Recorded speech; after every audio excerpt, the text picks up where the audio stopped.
We love lost and found stories, don't we? We especially love lost and found pet stories as a culture. We are enamored with them, and whenever they appear in a local setting, they become national news, don't they? Like the one recently that we heard about, this little dog Nugget, who started off life in Farmington, New Mexico, and then made his way that was back in 2015, last time he was there, and then made his way to Travelers Rest, South Carolina, and where this woman saw him on near her porch, and she had a hunch about this dog, and so she said, "I wonder if there's a microchip in there." Took him to the vet for some care, and sure enough, he had a home. He had a home way back in New Mexico. And so we all celebrate, and we all love stories like that. We love stories about people who get reconnected too, and people who are lost and then found. There was a story that came out of Pennsylvania this week about a woman. Her name was Patricia Kopka, and last seen in the Pittsburgh area, and just disappeared into thin air, sort of. Her family never knew what happened to her, and she was rediscovered this week in Puerto Rico in a nursing home. And so 30 years later, found and reconnected with her family. We love stories like that. And in a story that did not appear on the internet, but I would say is probably internet worthy from my own life, Holly texted me the other day. We were having a big event here at the church. We had the bishop here, and our tech team did an awesome job of hosting everybody from our conference and the Peninsula Delaware conference that was here for a special speaker. And I got this text from Holly: "Ron, TJ's just told me some amazing news. You got to call me." She doesn't send me many texts like that. So I ended up talking to her, and she said, "You'll never believe this story." And so TJ and Judy are our next door neighbors, and we've become good friends with them. And as it turns out, we're going to be invited to their daughter's baby shower. And then we've been hearing about this baby that's been long wanted and long waited for. And so it's really exciting, and it's a nice thing to be invited to the shower. But what they've discovered in making up the guest list, putting together their friends and their kids, their daughter's friends and their son-in-law's friends, is that their son-in-law, as he looked at the list and saw our names on it, said, "I think that's my cousin." So my cousin is the son-in-law of our next-door neighbors, and we didn't know it. This was kind of an estranged cousin. My uncle had been married 3 different times, and he was estranged from his own children, sadly. And so we didn't, and they came a little bit later in life, and so they're much younger than us. And when the divorce happened, they went to live with their mother, and we really never saw them again after that. But here, because of a wedding shower that's being planned, I'm reconnected with my cousin Daniel. I can't wait to go see him. Apparently, Daniel and I have been in our mutual backyards just across the fence without even knowing it up to this moment, and we'll get a chance to be reconnected. Now, is that not internet worthy? I think it is. You be the judge. But we love these stories of lost and found, which is why we love Luke chapter 15, right? If you read all of Luke chapter 15, we didn't read the opening stories, there is a trio of stories about being lost and found, of seeking out that which is lost. There's a story of a lost coin and a widow who turns her house upside down. She has 10 coins. She loses one. She can't find it. She's going crazy. And she finally finds it, and she rejoices, celebrates. And then there's a story about the shepherd who has 100 sheep, right? And one of them goes missing. That's a pretty good percentage. He's held on to 99, right? But the one who is missing, he can't stop looking for. He goes out, leaves the 99, goes out looking for the one, and brings him back, and there is great feasting and celebration.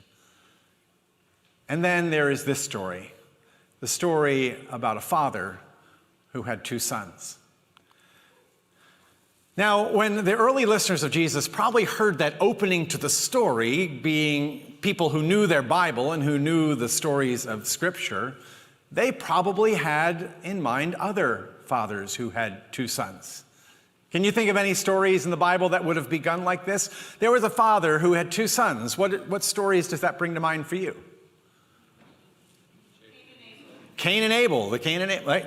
Adam and Eve. They have 2 sons, very different paths. Abram and Sarah have 2 sons, right? Isaac and Ishmael. Very different. Noah has 2 sons. So there are these 2 son stories. They might have thought Jesus was going there, but instead he goes in a more universal direction. And he tells this story about a father with 2 sons. The younger son who comes to the father and says, "Dad, you know, I'm 21. I know everything. I'm ready to take on the world. Can you just give me my half of the inheritance and we'll call it good?" Right? And so the father recklessly gives the son everything he asked for. And he goes and he travels to a distant region, and we don't know all the details. We just know that it does not work out well, right? It says he squanders everything he has in dissolute living. Now, the brother is willing to fill in some of the blanks for the father later in the story, but the Bible doesn't say what he does. He just loses it all. And he gets so bad that he finds himself wondering if he can go home. He comes to his senses one day, on the day when he is in the pigsty slopping the pigs, which is not a good job for a kosher Jew, right? Pretty bad job. But he's in there with the pigs, and he says, "These pigs are eating better than I am. I can't even have ramen noodles," right? And so he says, "I've got a plan. I'm going to go home to my dad. I'm not going to pretend to be his son anymore. I've blown that. I'm going to go home and just beg that he'll take me back as one of his hired hands, because if he does that, I will eat better than I'm eating now. I'll at least have something to eat."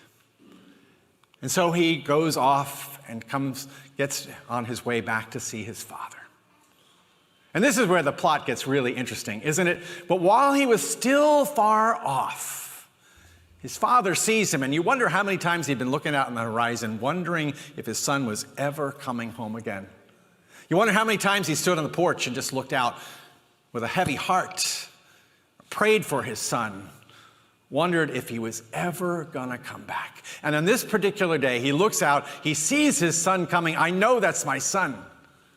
And he doesn't stand there on the porch ready with a lecture like this, right? That was an option, because the son has kind of disrespected him. The son, and actually he might be disrespected for taking him back too easily among his peers. He might be seen as a weak parent. He might be seen as somebody who's a little bit too permissive. "Oh, you just let your kids take advantage of you all the time." He could very well have stood there like this.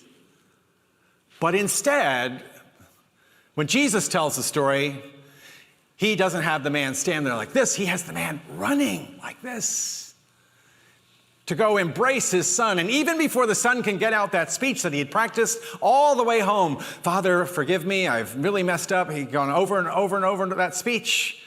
Even before a word comes out of his mouth, he is being embraced and loved and kissed and "Welcome home, my son." And then he gets his apology in, but it's nowhere near as long as the one that he practiced, right? "Get the fatted calf, kill it. Go to Sam's Club, call up Ruth Chris, see if they can cater an event on the fly. You see, my son who was lost is now home. We've got to celebrate, and celebrate big." And they began to celebrate, and there's music, and he's got a ring on his finger, he's got new clothes to wear. Everything is great, right? Except remember, this is a father who had 2 sons. And there's an older brother who doesn't think it's so great. Now, his elder son was in the field, and as he was approaching the house, he heard music and dancing. And when he finds out what it's all about, what? For that kid? You did this for that kid? It says that he was angry and he refused to go into the party. But this is a father who won't take no easily for an answer. And the father comes out and he pleads with him. He begs with him. He says, "You know, son, you've been the good one. I know that. You've been here and faithful to me all these years, but I've been faithful to you. Everything I've ever had has been yours. I didn't love you any less or any more than your brother. I love you both. Everything I've ever had is yours too. Won't you come into the party? You see, we have to celebrate. This brother of yours, we thought he was good as dead. And now he's home. He was lost, and now he's been found. Won't you come into the party?" And that is where Jesus leaves us hanging. We don't know if that older son ever comes in, do we? Jesus just kind of ends the story there. We're left to wonder. We love this story. We are compelled by this story. I can't preach this story enough. Somebody called this story, if Jesus had only given us one parable, this is the gospel in miniature. About the redemptive, forgiving, welcoming back love of God. It's a story about families that are really messy, and that's part of why we identify with the story. How many of you are older brothers or sisters? How many of you are younger ones that may have messed up once or twice? How many of you are middle children like me that tried to just keep everybody happy? Right? We know what families look like. We know that families are sometimes messy and complicated. And so when Jesus told this story, they could relate. We can relate. Because we live in families. And we know that some of those dynamics and those rivalries and all of those feelings are there of competition for parents' love sometimes. So we get the older brother and we get the younger son. And we are frustrated with the younger brother and we're frustrated with the older brother as well. Families are messy, just like ours.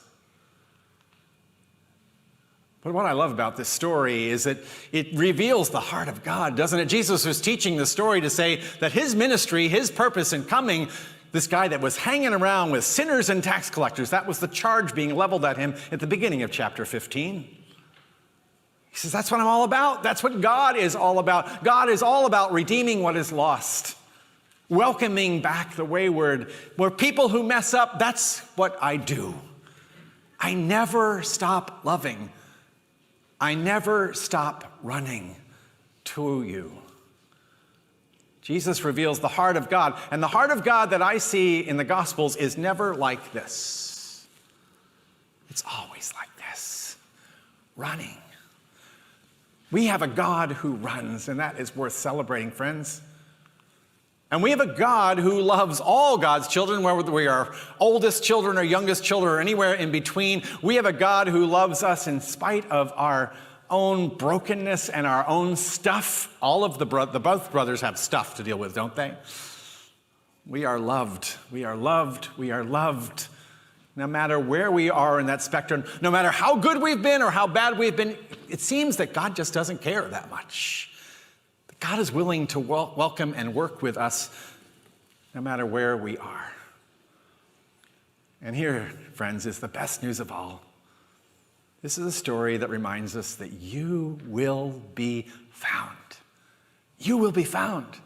Like that song that Leslie sang from Dear Evan Hansen, the musical. It became sort of the anthem of the song, of the musical itself. It actually was not going to be in the original. It got added later. And it is the climax of the first act. And it's a complicated story, but basically Evan Hansen and his friends are putting on a benefit and putting on a tribute to their classmate Connor, who has committed suicide.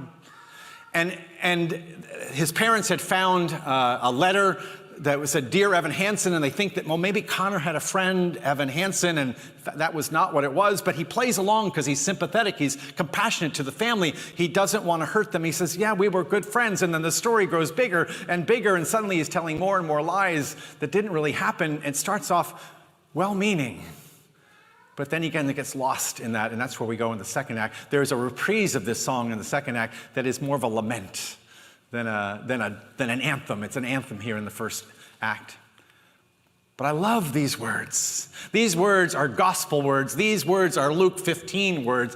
Have you ever felt like nobody was there? Have you ever felt forgotten in the middle of nowhere? Have you ever felt like you could disappear, like you could fall and no one would hear, like that tree in the forest, right? You could fall and no one would hear. I've had teenagers sit in my office. I've had adults sit in my office and pour out their hearts to me because they felt like that. And they wondered if anyone would care. And oh, someone will come running, and I know they'll take you home. Gospel words. Even when the dark comes crashing through, when you need a friend to carry you, and when you're broken and on the ground, you will be found. You will be found. Friends, that is the good news of the gospel. that we are beloved beyond our imagining, that God rejoices whenever we make a slight turn back, even before we get out the speech. You will be found. And not only that, but this God makes the first move toward us. Wesleyans call it prevenient grace, the grace that goes before us before we even know that we need it. Grace, grace, grace. Grace in the return, you will be found. Thanks be to God. Amen.